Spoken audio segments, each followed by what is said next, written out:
এখনো এই পৃথিবীর প্রতিটি ইঞ্চি মাটি, প্রতিটি দালান, প্রতিটি কারখানা, সেতু আর রেল লাইন সবকিছুরই পেছনে রয়েছে এক জোরালো হাত, একটা ক্লান্ত চোখ, একটি নীরব ঘাম, একজন শ্রমিকের গল্প।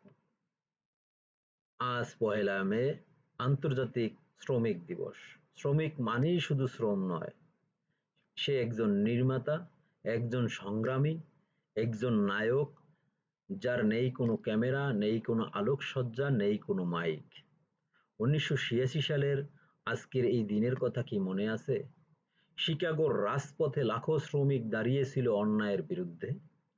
তাদের দাবি ছিল সহজ, আমরা মানুষ, আমাদের মানুষ হিসেবে বাঁচতে দাও।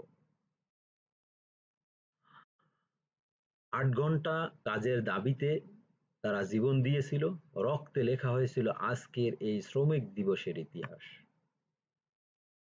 আর এই ইতিহাস আজও আমরা বয়ে বেড়াচ্ছি। কিন্তু কিছু প্রশ্ন থেকেই যায়। আজও কি দাবি পূর্ণ হয়েছে আমাদের? একজন গার্মেন্টস শ্রমিক যিনি দিনরাত মেশিনের শব্দে নিজের জীবন ভুলে থাকেন, তিনি কি পাচ্ছেন তার ন্যায্য মজুরি? একজন কৃষক যিনি সূর্যের থেকেও সূর্যাস্ত মাঠে কাটান, তিনি কি পাচ্ছেন তার ফসলের দাম? একজন নির্মাণ শ্রমিক, একজন রিক্সা চালক, একজন দিনমজুর, তাদের ঘাম আজও কি মূল্য পায় তাদের? না, পায় না ভাই। আজ এই দেশের শ্রমিকেরা অবহেলার শিকার। তাদের ঘর নেই, কিন্তু স্বপ্ন অনেক বড়। তাদের থালা ফাঁকা, কিন্তু হাত ভরা শক্তি। আসুন আমরা আওয়াজ তুলি, প্রতিটি শ্রমিকের ঘাম যেন পায় তার মর্যাদা, প্রতিটি হাত যেন পায় তার কাজ, ন্যায্য মজুরি, প্রতিটি মানুষ যেন পায় তার সম্মান, পায় তার নিরাপত্তা। আজ আমাদের শুধু এই ১লা মে শুধু স্মরণ নয়, এটা জাগরণের দিন, এটা প্রতিবাদের দিন, এটা ঐক্যের দিন, এটা অধিকার আদায়ের ছিনিয়ে নেওয়ার দিন।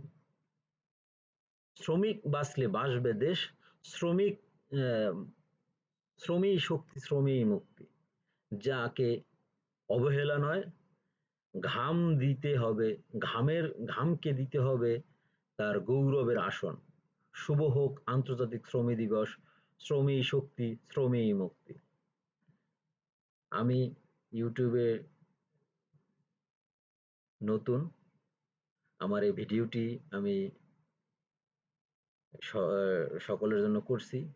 আশা করি সকলের ভালো লাগবে এবং আমার এই চ্যানেলটি সাবস্ক্রাইব করুন এবং এই ধরনের ভিডিও পেতে সবসময় বলিষ্ঠ কণ্ঠ নিয়ে আসতে আমাকে সহযোগিতা করুন। আল্লাহ হাফেজ।